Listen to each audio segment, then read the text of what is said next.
people, we need to talk about Streets of Rage 2. What makes old gamers rave about it 3 decades later? Why should new gamers make it their all-time favourite? And how did a small family firm create the template for all future fighters? This video sees us swoon about the soundtrack, squeal about the sprite work, and squawk excitedly about the finest co-op belt scroller ever to grace any console in the history of video games. Because in this video, we're gonna find out why you'll love Streets of Rage 2!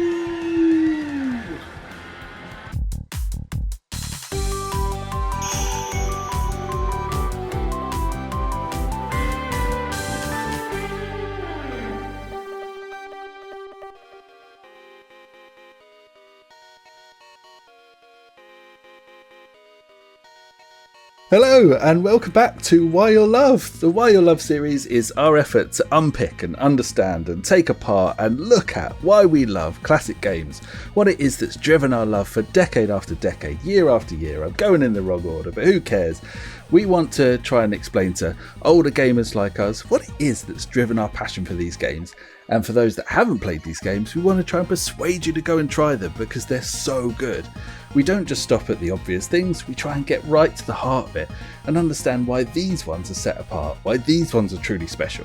And speaking of ones that are set apart and truly special, I'm joined today by my good man Dibs Ahoy! Howdy, how's it going? You didn't expect that introduction, did you? No, I liked it, it was good. And today we are talking about Streets of Rage 2. What a game. Yeah. What a game. Exciting. What you can't see, because he's not on the camera, is he's looking incredibly handsome, masculine, gorgeous, virile, you might say. So thanks for bringing my You're looking at the wrong feed, I think. Yeah, that's right. I should have closed that window down before we started. Inappropriate. Yeah. So we'll dive straight in, because in what we're trying to do with these is we go to try and go to the heart of what it is that we like about these games, get to the things that we've always loved as we've been playing them for years and years and years, but maybe just never quite clocked on it's that thing that made it so good. So let's dive straight in, because I've got a really good one for you. And Streets of Rage 2, it's an obvious thing to say because it's a fighting game, but the thing I love about it is the fighting. But specifically, what I love about the fighting is the variety of every single fight you have in that game. You know, I mean, we must have played this hundreds and hundreds of times.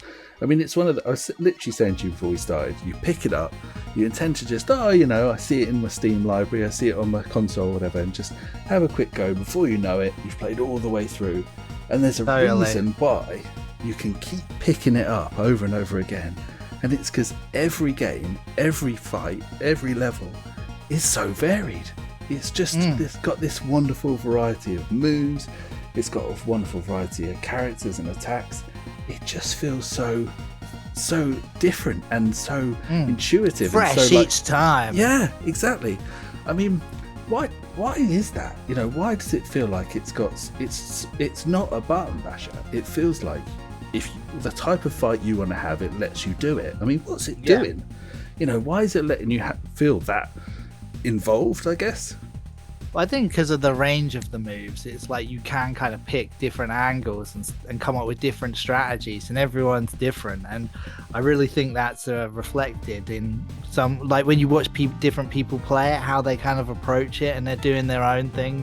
And it's sometimes you look at it and it's like, yeah, that's an interesting way to kind of approach that particular situation or that particular character. And it's just, it's one of those things that I think it's more like, you know, you've got the wealth of tools like right at your disposal, and it's like, here you go, have all this stuff, what you gonna do with it. One of the best things about coming to these retro games, like in the modern era, is being able to see other people playing it, seeing the range of stuff. So, you know, we played game after game. We tried the other characters out. We mainly stuck with our mains. Like you pretty much were usually Blaze, I was usually Axel, and it's like, you know, we knew our stuff. You can now go on YouTube and the wealth of videos, you watch other people play it and you're like, oh my god, there's like a whole other game going on there, you know? Oh, like, totally, yeah, you know, like playing Max or playing Skate, you just it's well, I always thought they different. were rubbish, and it's like I watched a playthrough of it and it's like, oh, these guys are like amazing. It's like, you know, Max is doing his slide thing, and it's just like his grabs are just like taking out these enemies like so amazingly, and then Skate is like zipping all over the place, and it's like we were always usually like Axel and Blaze, they were like the go-tos, but I kind of feel like we missed out on a little something, because we just didn't really explore those other characters as much as we could have. I mean, this will link in a bit to something else you're saying, but you know, I was talking on Twitter about this very thing a while back, and the number of people that came out and said, me and my buddy always used to play as Max and Skate. He'd do this, I'd do that. The co-op nature of it made it so good. But I think it's the moveset. Every fight was so good because every character had such a brilliantly balanced range of moves. You know, I'll mainly speak to Axel here because he's always been my main. And but it's like, whatever situation I'm in, I felt like I had a move for it. You know, I got 3 dudes in front of me, I'm doing a ground upper. Like I got people either side of me, I'm doing the little like dragony punchy thing, you know, not you know what I mean, the spinny round fiery thing. Is that got even if they're approaching from the other side, you can do the B and C together and do that. Is it backhand for Axel or something? I'm giving them a backhand. No, he does a backhand, and it's like and obviously you got your big boss man corners. You're doing your little like Fist of Fury thing, and with the finishing with the dragon punch, or whatever. It's just, there's a move for everything, and also they're so quick and responsive. You know, like I just if you're in the middle of a fight with like manic, you know, some of the really busy scenes later on when you're in the lift off the baseball stadium, or you kind of, or just generally later when it gets really busy on screen, and it should feel overwhelming. It should feel like, oh man, I'm just done for. But it just always feels like you have actually got a way through that fight. You know? Right. It's like, yeah, there is a way, yeah. Until those guys come down with the flying kicks and hit you right in the head. Oh yeah, those guys are dicks. Yeah. I won't mention that. I just was playing it earlier and I lost 3 lives on that elevator. It's out there, man. It's now officially on record that you suck. No, but they do. I mean, that is, that's a little bit cheap. It's one of the few cheap things in the game, maybe. But it kind of, in a way, it also brings you down. You know, I'm feeling a bit cocky. I'm taking everyone down. This is too easy. Some guy lands on my head with his shoe. You know, whatever. But just bang out of order. I was saying to you before that, I think one of the thing it manages to do is it has the kind of randomness and variability and variety of just a proper brawling street fight. It's like I was playing it earlier, and just, you know, it's like, oh, I've kneed this guy in the chest, I've punched this guy, I've like backhanded this guy, I've done a jumping kick on this guy, I've done my big special move on this guy, headbutted this one, chucked this one over my shoulder. Everything's so varied, and it's like, you know, if you found yourself, you're an ex-cop, you're like going on the mean streets, you've just got loads of dudes coming at you, you've not got like a structured way of fighting, you'd literally just chuck in any move you can in there, and that's what it feels like. It's just a varied, manic, fluid, brilliant fight every time. And it just grows in intensity as well as you go through the game, and you get like nearer the end, like, you know, the step level 7 and level 8 and that, and it is a bit more like, you know, you're starting to lose lives, you're getting a little bit overwhelmed, and stuff is getting much more scrappy, but like that's all part of like the build up for it, isn't it? It's that kind of you know, like you were saying, like the intensity as it progresses. And they do well because, you know, each of the different enemy characters has got their own fight style and stuff, and you do have to adapt to them. And individually in the early stages, when they're coming at you one-on-one, or there's a few goons and then one of the sort of more boss characters and stuff, they're kind of quite easy to take on. But then that starts happening, and you get, you know, it starts chucking a few bosses at a time at you, and you're like, man, I'm having to like mix up my play styles literally live, second after second. It's just so good. It's like the characters as well starts getting like, you know, you think you've seen everything that you're gonna expect to see, and then suddenly you get to the top of an elevator and there's 2 robots up there and things like that shooting electric beams at you and things like that. It's just like keeps you even more on your toes and stuff. But Yeah, I think that kind of feeling of desperation as it kind of goes on, you do feel more desperate in your survival towards the end, and it's you start that's getting a very bit much desperate. reflected. Yeah, I love those robots. You know, they're kind of like it jars a bit when they just suddenly appear, but I also love them because they did get them so right. You know, like yeah, totally. Obviously, like they got ninjas and they got goons and they've got ladies with whips and stuff. And you think, okay, that's sort of par for the course. But those robots actually jump about and attack in a way I guess a robot would. Fair play to them. And also, very good donk sound effect. You know, when they donk you on the head of their thing. One of the best sound effects on the Mega Drive. Yeah, very good. Yeah, I do appreciate those sounds, yeah. So that would be my first thing. I would say variety of the fights. Like, it's obviously fluidity of the fights, excitement of the fights, you know, brilliance of the fight. But it's the variety of the fights, I think, is the key thing. Yeah. It took some good cues from Street Fighter and things like that. It took some good inspiration, and like you kind of branched out with what you can do. It's they did it very well. Yeah. They took just enough that you could feel the nod without taking so much you thought, oh, they're just trying to be that game. It's like they mixed it in well. Yeah. I always remember there was a screenshot in Meme Machines or something with little sarcastic quips where Axel's doing his Dragon Punch or something. He's like, it's not a Dragon Punch, it's a lizard smash or something like that. Sarcastic quip in Meme Machines. Whoa, never happened. Who'd have ever seen that? Well, that's my first thing. What's your first thing? What would you chuck at us? You know, give us your take. What's something you'd pick up?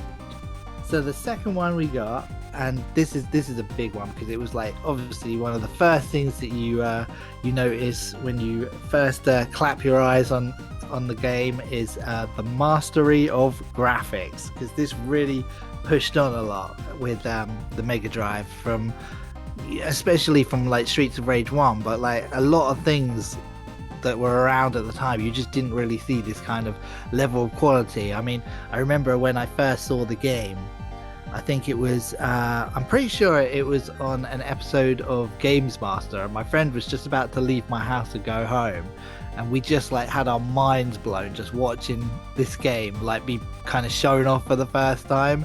And we were just like, it looks literally like an arcade game, but it's on the Mega Drive. It's like, we are going to be able to play this at home, and it's like incredible. It just looked unbelievable. Like, one of the things we were talking about just before we started was, you know, it was the first Mega Drive 16 meg cart, and those graphics were like, you know, using every single meg, and that stuff was on the screen, and it was like, you know, they just made the Mega Drive shine with this thing. It was just like amazing.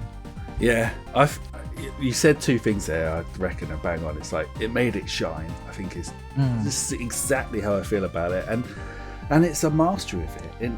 It feels like if you sat down today with all the power of modern computers and all the like ability either on a Mega Drive or on a modern system to make a game like this style of game, and this is the look you'd give it, and it would look like this. Like, do you know what I mean? It's like they weren't held back by the Mega Drive. This is what they wanted it to look like, and they made the Mega Drive do it. And I just think, this is they nailed it. Yeah, I mean, it was a few years into the Mega Drive's like life at this point, and I think one of the things was that they had a real handle on what they were doing. Like, I mean, there were still obviously the same limitations, like, you know, what was it, the 64 colors on screen at a time or something like that. Yeah. But by this point, they knew how to use them, and it's like, you know, when you look at Streets of Rage 2, you don't think that thing's lacking, like, you know, any kind of colors or anything like that. It doesn't look like they're limited particularly in any way. It looks like that's the game that they wanted to make, and here it is right before your eyes, you know? Yeah, exactly. They're like, very clever use of the palette, and like very good, like all of their stage designs. I guess even the fact they like set stuff at night so they could harness the kind of darker hues and stuff, so they fading in from the darkness, I guess. But you know, SNES would do bright colourful Mario graphics in like all its 32,000 colours or whatever, and that's great. And if the Mega Drive tried to do Mario, it would look a bit murky. But a Mega Drive doing Streets of Rage 2 is so in its ballpark, it's so in its in the right space. I always remember thinking, you know, I was originally a SNES kid until like you and Chris basically slapped me around the face. I know. This is confession time. But early Mega Drive, you know, we love them now, but I look at Golden Axe, or I look at original Streets of Rage or Alter Beast, those first few years of games. Mega Drive had a murky palette. You know what I mean? It's like there's a sort of a brownness to it, like a you know, it definitely progressed, didn't it? From those kind of those early days. But yeah, I think like when we were talking about Alicia Dragoon, when we did that episode, we were kind of saying it had a bit of a hangover from those kind of early days, didn't we? With the palette and that. And some people love that, and you know, from a retro nostalgia point, I do love that in that way. But Streets of Rage 2, I look at it and say, nah, this has got all the charm of pixel graphics. It's got all the charm of like Mega Drive graphics, but it also looks amazing, you know? Yeah, it really does. I mean, I said to you, if I play Streets of Rage 4, you know, you talk about if you made a modern game, well, how would you make it look? And obviously, there is a modern game, it's Streets of Rage 4. And, you know, I love what they did with the graphics. I love the updates to the character sprites, and I do like the new mode, but I do play it pixelated. And I don't feel like that's a nostalgia thing. I just think it just suits it. You know, there's so many devs out there making games in a kind of pixel style. Yeah, they like going for that style, don't they? And they look like this. You know, there's really nothing lacking. Mastery makes it shine. Yeah, they really got it. They nailed it. Yeah. So that's an absolute slam dunkable one, because the graphics are amazing. It looks beautiful, and it's just they really nailed it. Where are you going next? What are you thinking? Well, one of the main ones that really made the game like sing to us, and it sounds like I'm going for music there, but I use the word sing. But what I'm actually going for, you tease. I know, is the perfect co-op feel of the 2-player mode. Because what that was, I mean, that's how we played it back in the day, wasn't it? It was like when we first picked up that game, you know, we didn't experience it like for a good couple of days, I don't think, in the 1-player mode, and that's how we played it. It was 2-player mode, and I think we played it for a good solid couple of days when our friend Wayne, shout outs to you, first picked it up. Wayne is the penis in the anus. Oh yeah, I'll never forget seeing him running down the road towards my house and waving a copy of Streets of Rage 2. But yeah, like, no, we literally chucked that in that machine, played it over and over again in 2-player mode, and it was such a incredible feeling, like you were being on like this journey. We were talking in our Golden Axe episode of, like, you know, this buzz of kind of being on this journey, working your way through this scenario, and it's a very much similar feeling with Streets of Rage 2, and there's kind of like nods to it as well in the background, like you know, I think when you're on, is it level 4 after you've kind of passed through like the pirate level and all that sort of stuff, like you've been through a kind of theme park, and then suddenly you can see the kind of theme park setting in the background. And all that they sort of stuff. They tease the next thing, don't they, in the backgrounds, and it's like, there is that journey feel. You're right. I can't say I don't think I thought that at the time. I just sort of knew it felt good. I knew it worked. But it's like when you look back at it now, you think, that it has such a feel of progression through the city. You know, you are taking on the city and all its goons, and you really feel like you're kind of battling through these hordes to get to the ultimate end boss and stuff. And obviously, you know, sometimes literally like you're going up the lift in his like hideout, whatever. It's like you're getting level by level. It's such a kind of 80s movie. You know, I just want to say road trip, but it's that kind of buddy co-op thing. You know, there's the way movies would work. You know, you battle through hordes, and there'd be a denouement, there'd be a showdown and stuff. It just gets it. And I never thought at the time, but now you see it, and it's like, it's so good. Yeah, it sort of always reminds me of The Warriors a bit, if you ever see that movie. Like, you know, they're battling their way through this city, through the night and all that sort of stuff, and it's very much that kind of feeling in Streets of Rage 2.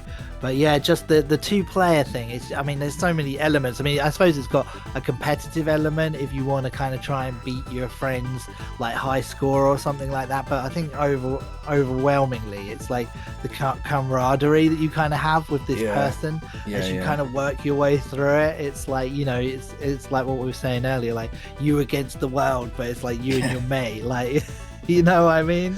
Yeah, I mean, I was going to say before, the thing is for me, for however long, I didn't own the game myself. I only played it around your house.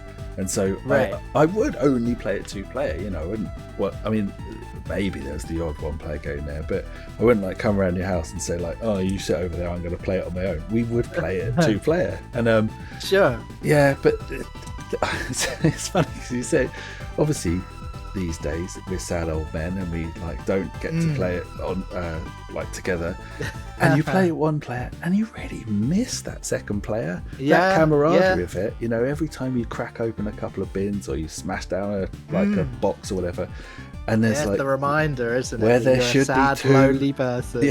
where there should be 2 turkeys, there's just 1, and like where there should be 2 apples, it's like you see a bag of money on the floor, it'd be like, oh, Dibs would have picked that up, and now I'm going to have to pick it up myself. And it's like, oh man, what a sad old loser I am. You know, this sounds like we wouldn't like this, but it just makes you realise how good that camaraderie element is. You feel like you're in it together. Yeah, totally. Yeah, it's amazing. It's a great feeling as well when you kind of, you know, like say if you're having a rough time and stuff like that, and you can kind of like, you know, have a backup kind of, like, you know someone's kind of got your back. And likewise, if you can do that for the other person, there's so many elements to it that like kind of just works in the game's favor, just to make it feel like a great experience. And like you were saying, like the missing out on the second player is just, I mean, it wasn't like a thing that you took for granted, because like on the Super Nintendo you had like the Final Fight games, like, you know, the conversions of the coin-op, the first game, like Final Fight and Final Fight Guy. I mean, you didn't have 2-player mode in those games. It was like you on your own. Yes, you suck. I know, stick it in your pipe. I can say that now. This is a turnaround, I know. Yeah. You know, we've converted you to the good side of the force. You know, there is a bit obviously in co-op.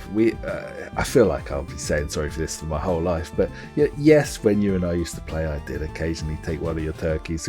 The thing was, you were, and I'm sorry for that, but the thing is, you were better at it. So, you know, you'd look at it and be like, I'm nearly dead. You've got loads of health. I know that's your turkey, but can I just have it? And it was what it was that, oh, right. like, Here we so go. we got to the scene. There were 2 turkeys. Like, I had picked one up already because of, like, you know, I've been taking a battering. You had actual full energy. I cleared the screen and went, oh man, can I have that turkey? Because of you've literally got full energy. You were like, no, it's my turkey. And you took it. And I swore I'd never play the game with you again. But obviously that was short-lived. So. That is like literally the opposite of what I apologise for. I'm not sorry. I take it back. That's my turkey. Hands off, you punk. You know, there is one thing that will go in your favour in that I never mentioned before, and that was if you were going for score, I think you get points for picking up a turkey. But I just thought in the context it was bang out of order. So yeah, it was ours. So you know what? This is opening up an old wound here. It is, and you know what we should do? We should move on to the next one. So I'm going to do that right now. So I got my final selection right, and obviously anyone watching this, new or old, I don't think you can miss this one. But obviously I'm going to mention the music. But I'm going to say, like, my specific thing on the music would be this: that for me, like, the music can and does stand alone as a work of art on its own. You know, there's the soundtrack albums, they do it in concerts. You know, they present obviously with the first. This music can stand alone, it's that good. But it doesn't. It's absolutely perfectly in tune with the game. You know, it's like the fact that you can have like this game that's such a brilliant fighting game, and then you can also have this music that's such a brilliant soundtrack and such a brilliant score, and the two are so perfectly in sync with each other. That's the real genius to me. You know, the tracks are amazing, the game's amazing. Getting the two things to be so in sync is just brilliant. You know what I mean? Like we were talking about this before. Yeah, I mean, it was fantastic.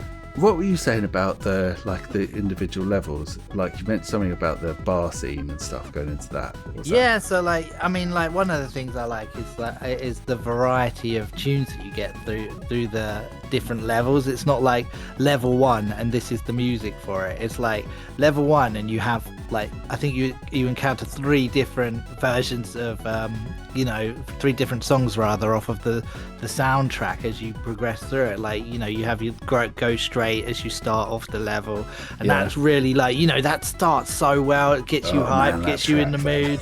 And then you go into the jazz bar, don't you? And then that jazzy tune kind of comes on, and it's like, so perfect for what you're kind of like going through at that moment. And then you get to the boss fight, and then you have a third track playing, and the boss fight is just perfect for the intensity of the moment and all that sort of stuff as well. It's just like, and you know what I mean, that's literally like the first level, and they've hit you with the big guns already, but we think they're the big guns. I mean, it just goes the whole game through. Because you get that thing incredible. Every time you play it back through, you're like, oh yeah, this is it, this is the track I love, this is the one I really love. And then the next bit starts and you're like, oh no, this is the track I really love. And it's just all good. You're so right though. It's like it's just like an embarrassment of riches that in one level you have 3 tracks that could on another game be the standout track. But the fact they fit the level so well as well. There's a bit like, I chucked this in, so obviously the way they flow and obviously fit the scene is really cinematic, and it's so perfectly in sync. Like you say, you walk into that bar, the screen fades, the music fades, they both come back up, and suddenly it's a bar scene. There's this sort of jazzy, like smooth music playing and stuff. That synchronization is amazing. And you remember when we were talking about Panzer Dragoon, and obviously Panzer Dragoon is on rails, and so it can time itself, and the score, do you remember this was like exactly timed, that as you go from one stage to the next, it moves through the bits of music. And it's brilliant, and it works amazingly, and it's so impressive, and it adds the cinematic feel. But bottom line, that game's on rails, and they can time it, and yet Streets of Rage 2 does the same trick, but it takes as long as it takes. If you're me, it takes about half an hour to do the first few goons because I suck. Right. But then you get to the bar, and just immediately the scene changes, and obviously it's not a massively complex trick to do to cut the music and the video at the same time, whatever. But it is to make the music sound so perfect for what you're seeing on screen. It's just such a move. So, and the way it kind of like, as you progress, like what we were saying with the range of the moves and the gameplay and stuff like that, it's like what's happening on the screen, like in terms of the quantity of enemies and the people you're fighting through and attacks and all that stuff. But the music is a huge part in building that. Like, it's as you get towards the end of the game, the music is more intense. Like I'm thinking particularly like of stuff like the factory level, where that music is really driving, and it's like intense, and there's all this stuff going on. You're getting electrocuted with the girls with the whips and all this stuff, and it's like, it's just like it just all perfectly just gels together and just creates exactly the kind of feeling that they were trying to get out of those moments at that point of the game. And we talked a bit in our video about the original Streets of Rage that you could level a criticism at Yuzo Koshiro that some of his themes, tunes, beats, motifs, whatever, do come pretty much wholesale out of music at the time. But one, turning that on the Mega Drive is a skill in itself. But I think, but two, I just think you take the Shaman and you fit it to a game. Like, can anyone else have done that? Do you know what I mean? Like, it's, probably not. I mean, it's almost like the perfect mixtape or something like that, and it's been put together for the game. But it's like, and like not everything is like massively notably influenced and stuff like that. Like for example, like when we were saying about the jazz kind of tune, I mean, I saw a particular YouTuber whose name escapes me, but he was a piano player, and he was like going into the intricacies of like the chord structures that were being used and stuff, and he was just like having his mind blown by this stuff. I mean, Yuzo Koshiro, he was a brilliant writer. Like outside of the influences and that. And I'd say that stuff for the influences, just I guess to put it on record, but I'd also dispel it, because we said again in that video that although you could see influences from like tracks that are out in the charts to what he did, you look amongst the tracks in the charts and the same motifs kind of like crop up. You know, it wasn't that he went and nicked them. That was just the sound of the time. You know, even down to some of the beats, you know, sort of the drums and the rhythm and the actual melodies of some of the tracks, you did see them repeat across different tracks. I mean it's like I see people like say that the final level when you're going up in the elevator is very like that Enigma song, was it Sadness or Sadness or whatever, Sadness, but also there's another track that sounds almost the same as that was around at the time that I was like, I heard on the radio the other day and I was like, oh man, this sounds just like it too, and it's like, oh, I need to remember to mention this to Benjo. Completely forgot it. There you go. It was like, it sort of. Exactly. Yeah, but that is the thing. It was like, you know, there was a lot of similar kind of sound and stuff going on at the time. It's like, you know, he took his influence from sitting in nightclubs, like, this is what I read anyway, and like, you know, just listening to these tunes and taking influence from them, and you know, obviously they just kind of buried themselves in him, and he just was waiting to get back to his setup to just get those tunes on the Mega Drive and that. And it's like, I'd want to leave the club and go and get a kebab. Yuzo would want to leave the club and go and put some synth beats down. Yeah, Yuzo. Oh yeah. But I think it adds to it, doesn't it? Sick beats. It adds to it. Vomit-inducing beats. But in a good way. In a good way, if there is such a thing. But obviously now it's one of the gems of it that the music was so amazing and it gels to the game so well, but also now it's so brilliant because it gels to the time so well. You know, it puts such a timestamp on the game in such a brilliant way. It's so evocative of the time. You know, we talk about Crazy Taxi and the end of the 90s music and how that Dreamcast Crazy Taxi and that music was so perfect. Mega Drive, Streets of Rage 2 and that music was perfect in exactly the same way. And I love that. I love that he did borrow or like use some of the sounds of the time, because it just gives the game such a like time capsule element to it. Just fantastic.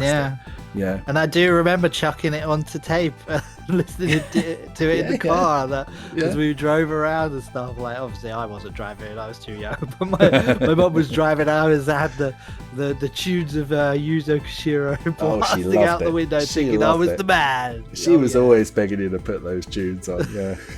Turn off Radio 2. Turn off Radio 2. Let's have some Yuzo. Well, look, that's our top 4. I mean, I do think that kind of captures some of the real key bits of the game. I mean, this is literally absolute peak gaming for both of us. You want to do it justice.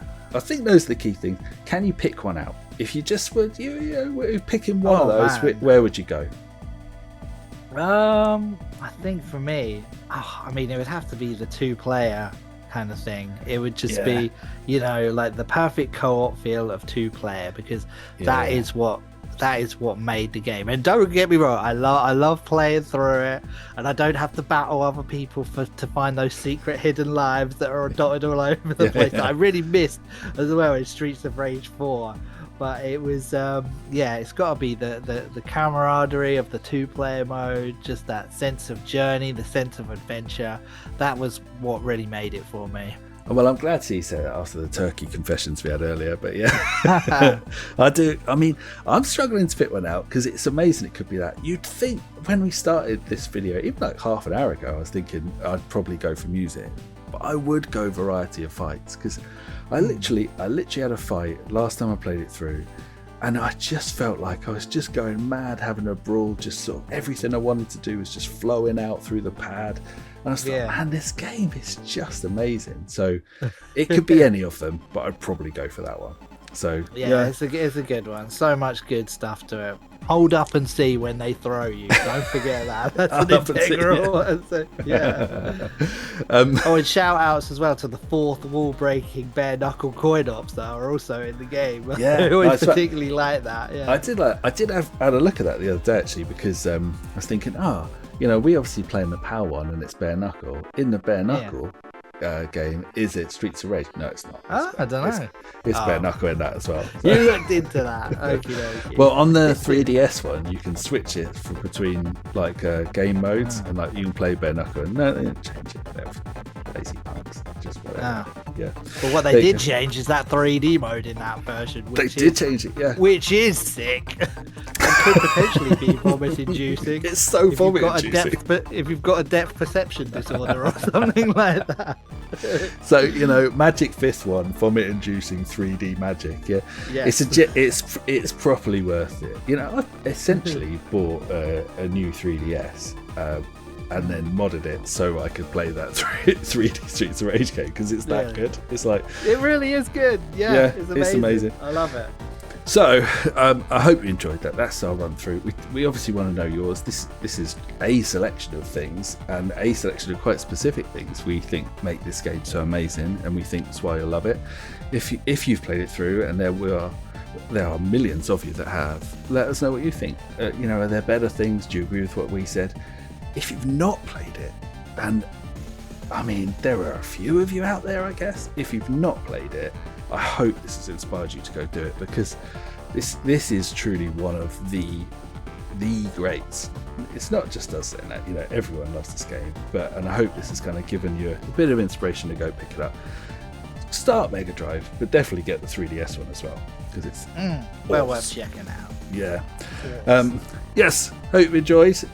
We've got more of these PvPs coming up, so watch out for these. If you've any suggestions about what we should put in the Why You'll Love, because you love them, chuck them our way. We'll happily listen. And we'll see you next time. Layers.